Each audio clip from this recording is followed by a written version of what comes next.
the theoretical fatty acid pathways in cattle and a visual guide. This is the mean percent fatty acid of total in grass-fed and grain-fed beef ribeyes. There's a legend over here. So we have mean fatty acid percentage in grass-fed, which is in green, and grain-fed in blue for beef ribeye steaks. Asterisks indicate significantly different means with a p-value less than 0.05. Grass-fed steak N 253, grain-fed steak N equals 84.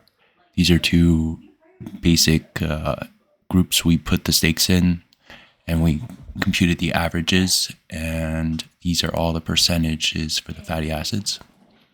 So another note is I included desaturase enzymes and elongation enzymes in this, in both plants and animals, although all the numbers in here are just in grass-fed beef. So quickly, here's an overview of the difference. This is the omega balance in feed and meat by group. Here we have the TMR for the grain-fed omega balance. TMR is the grain-fed feed that they give to cows during the finishing cycle, and the percentage of omega-3 in the total PUFA is less than 20%. It's like down here 11 or 12.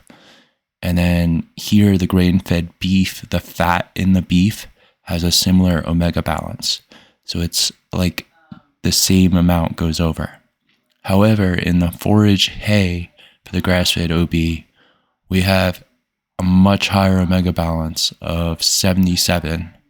And then the grass-fed mean is 37. But you can see quite a bit of overlap. And probably some of these values in these grass-fed beef are actually store-bought grass-fed that may have been more grain-fed, up to 50% or something like that, and that seems to lower the omega balance. But here we have high confidence that these are like real grass-fed farms, and we know that this grass feeding equals this fat profile, but then when you eat this TMR, you're going to lower the omega balance down. The omega balance you want higher compared to the omega 6 to omega 3 ratio, which you want lower. But that ratio is not shown in this graph. Okay, let's quickly go through the fatty acids. So we start here. These are short chain saturated fatty acids. And then we have capric acid, about the same, 0.06% in grass-fed and 0.05% in grain-fed. Lauric acid, myristic acid, 3% versus 3.1%. Palmitic acid is 27.9% in grass-fed and 27.1% in grain-fed. So it's a little bit higher in grass-fed. Stearic acid, it seems to be 3% higher, 18.2 versus 15.6%. And then arachidonic acid is 0.11 versus 0.07, a very small amount compared to the other ones. Same for the behenic, it's even smaller, 0.04% and 0.02%. These are very long chain saturated fatty acids, kind of rare. So at some point, these saturated fatty acids can go down into these monounsaturated fats by the introduction of a double bond on the 9th carbon, producing a omega-9 fatty acid, which we can see here. This N9 fatty acid means there's 9 carbons in the chain, and this 18 means it's 18 carbons overall. So this oleic acid is very popular, but we don't, let me go through these numbers here. So we have 34.9% and 38.6% in grain-fed. So it's about 3 to 4% higher in grain-fed, and that's significant. We have gondoic acid and nervonic acid, very low amounts here, but significant. And then palmito-oleic acid seems to be coming from the palmitic acid through delta 9 SCD operation here to create palmito-oleic acid, and this myristo-oleic acid is coming from the MA. There are also maybe other pathways in these pathways. This is kind of theoretical. There's also retroconversions where some fatty acids can come back. So not all the arrows may be completely perfectly accurate, but I tried my best. So here we have cisphexenic acid, CVA. It's actually a little higher in grain-fed. Okay, so an important note is the oleic acid up here becomes linoleic acid through this delta 12 desaturase, which is in the FAD2 gene, which is only present in plants or algae or certain things, but it's not in mammals. So these two types of fatty acids are essential in the diet for pretty much all animals. So they must eat plants or other animals that contain these fats in order to get them in the diet, and then be able to produce the other essential things that prevent EFAD, which is essential fatty acid deficiency. So when the cow eats TMR or forage, you're going to have different amounts of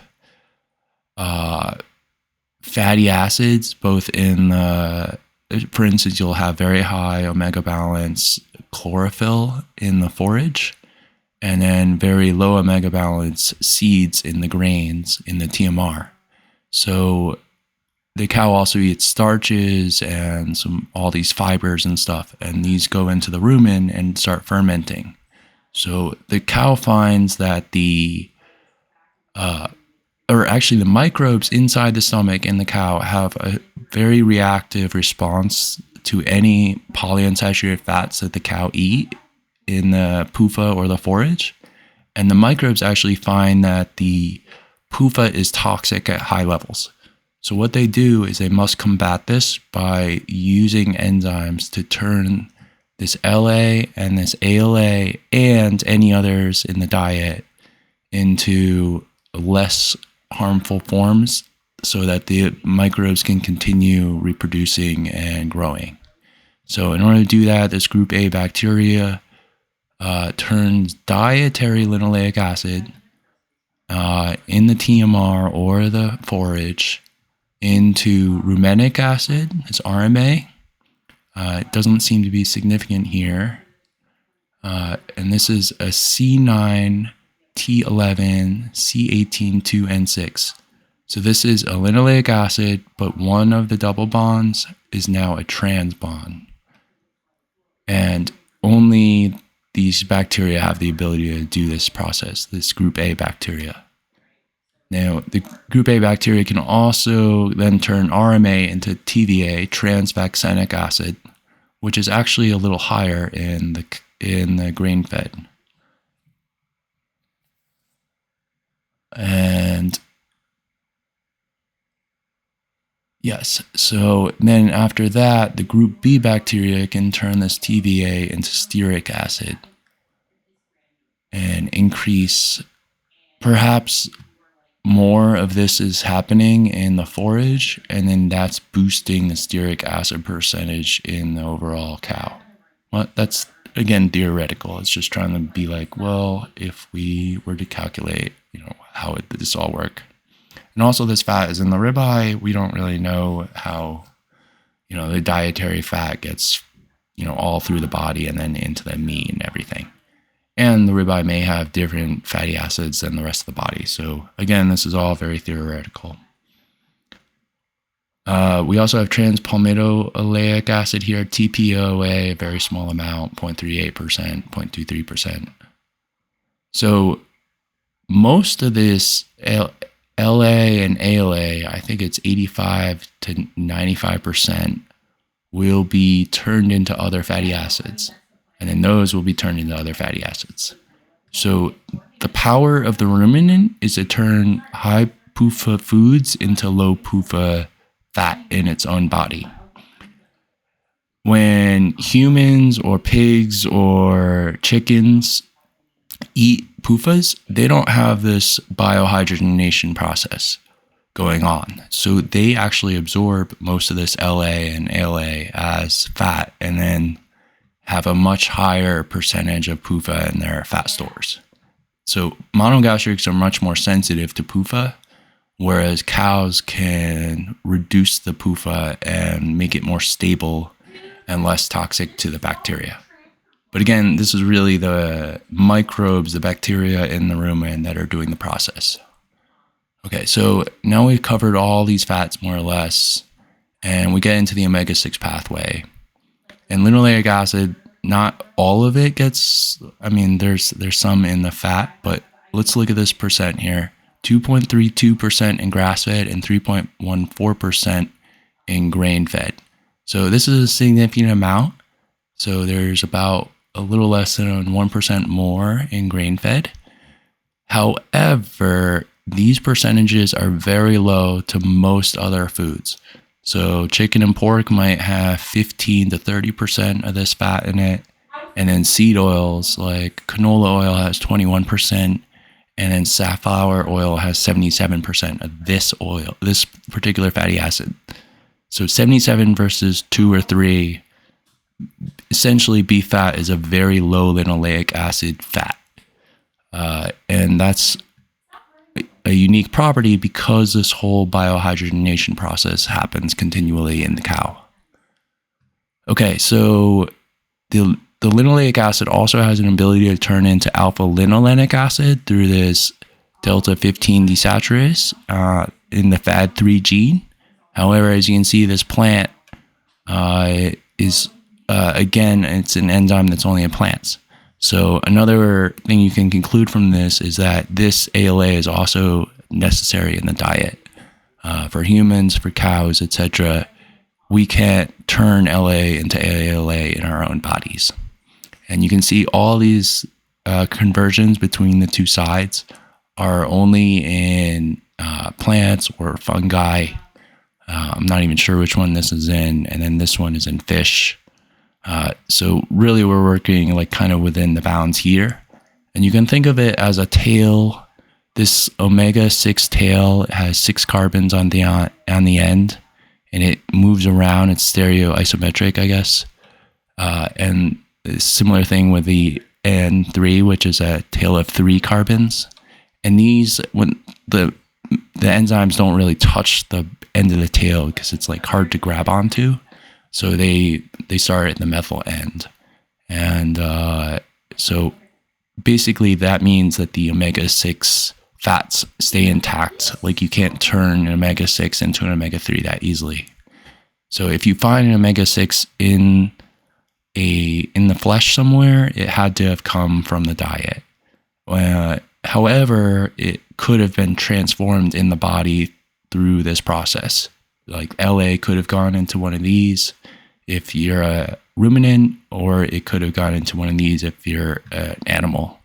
And you do need some amount of like all these types of fatty acids, most especially arachidonic acid. This seems to be the true essential omega-6 fatty acid. And I've even seen some papers that this can retroconvert back to LA to create a little bit of this, and it's much more effective at curing essential fatty acid deficiency.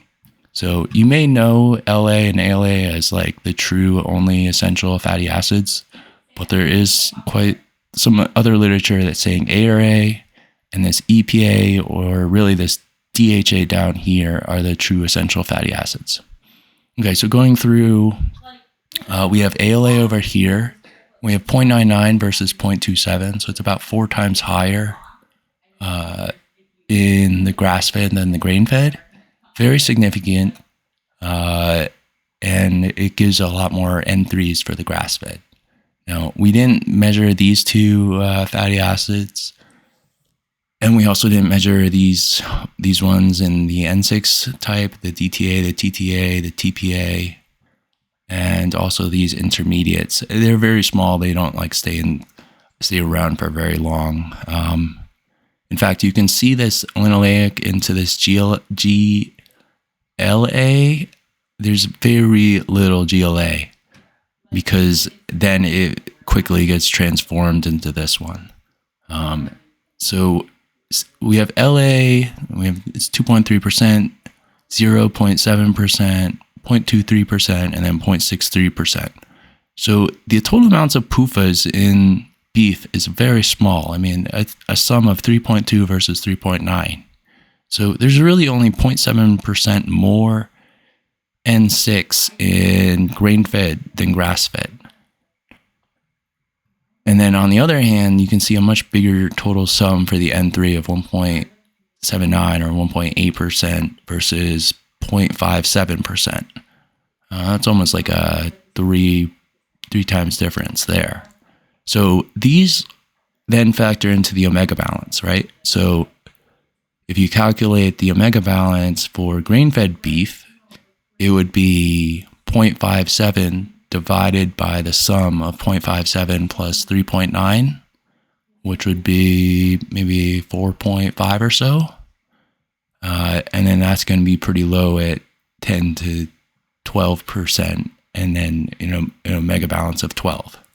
So then on the other side, the grass-fed beef is 1.79 divided by the sum of 1.79 plus 3.2 times 100. And we're going to get a much higher 37 OB.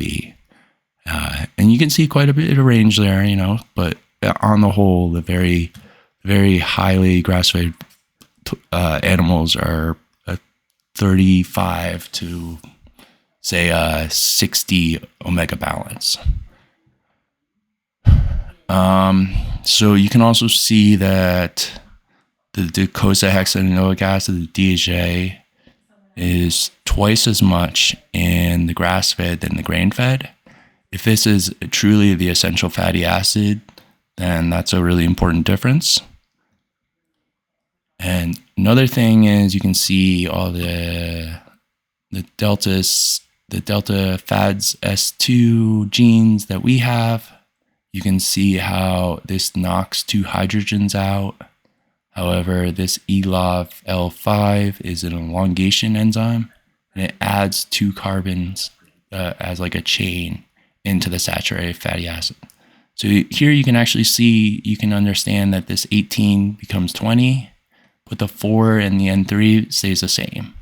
So here you're adding 2 carbons into the fatty acid, and boom, you have 20. Now here you see 18 and 18. So this means it added it desaturated, it removed the hydrogen and introduced the double bond. So then instead of 3 double bonds, it now has 4. Okay, and you can understand these desaturases remove the hydrogen but add a double bond, and then these extend and add 2 to the carbons. So that's why all of these processes, all through here, you can see the ELOFs, and they're just adding 2 carbons. We're going from 10 to 12 to 14 to 16 to 18 to 20 to 22. And then here, we're adding an omega, or a double bond. So here all have these desaturases at the 9th position, which then create these N9 types.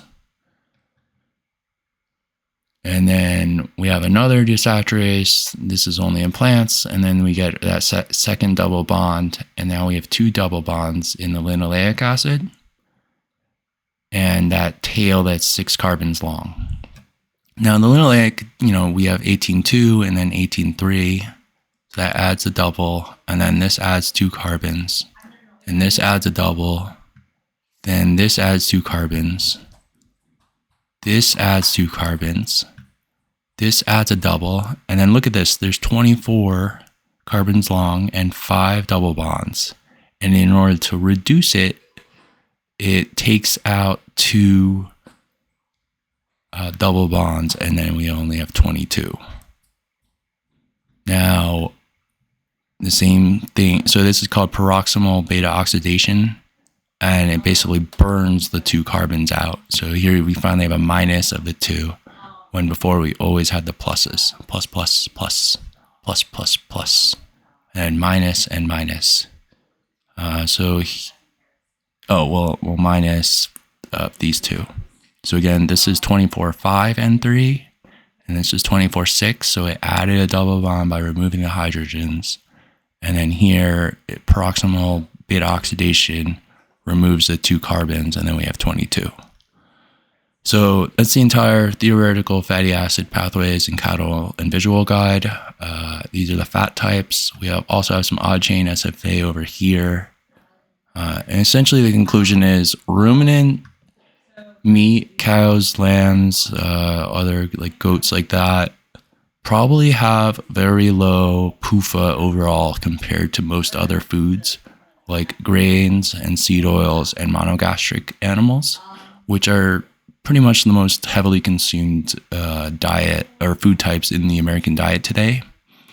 If you believe that these omega-6 fats are evolutionarily inappropriate and that an imbalance of them over the N3 amount may cause or is linked to disease, then you have a pretty good case that that's being caused because people are focusing on eating chicken and pork and grains and seed oils, which have a lot of linoleic acid and then very little ALA and very little EPA and DHA. On the other hand, so another thing that's important is this linoleic acid doesn't only become GLA. There's also other enzymes that can work on it and turn it into toxic aldehydes. The problem is when you create double bonds or you ingest fats that have these double bonds, they're reactive and they're prone to oxidation. So all these saturated fats at the top cannot really be oxidized through this. They're not susceptible to this like oxygen, whereas these are very susceptible. So you almost expect these to peroxidize or oxidize. And that's another property that makes them toxic to bacteria. So bacteria just can't handle these reactive ones. You know, it's like ingesting a bomb when they eat it. It just blows them up. They can't handle the stress of the oxygen. So that's why they need to get rid of these. And let's just pretend that we're bacteria too, and maybe we're eating too much of this linoleic acid. We could probably get some arachidonic acid from animal foods, whereas plant foods don't contain any. And the arachidonic acid is the true essential fatty acid. This linoleic acid, 2.3 or 3.1%, is going to hit your daily percentage, say if you do a carnivore diet. But for essential fatty acids, because linoleic acid is either essential at 0% up to say 1 or 2% of the total calories in the diet, which is just like a few grams. So beef will absolutely fulfill that requirement. However, on the other hand, if you look at the dietary guidelines from the government, they require 17 grams of this fatty acid, which means you would need to eat quite a lot of beef just to hit that 17 grams. But on the other hand, you would then be like way over your calories and everything else. So really, you can't eat beef fat alone to fulfill the dietary guidelines to hit the LA percent. In order to do that, you'd have to eat seed oils. It's basically baked into the guidelines that you can't like eat animal foods only. And also, the dietary guidelines have no actual demand for ARA, EPA, or DHA. They only focus on LA and ALA. This at 17 grams and this at 1.6 grams in adult males, I think 19 to 50. Okay, so that's pretty much everything I can think about on this graph. I hope it's helpful. I hope I've explained fatty acids to you. We're putting this image in a new paper for publishing soon. However, a lot of this data is similar to my thesis data, and I made a similar type of graphic for that. So although the numbers are slightly different than that one, you can expect to see a paper on this at some point. This is probably going to be the graphical abstract. I hope I get to keep it like this. We'll see. Thanks for watching, and goodbye.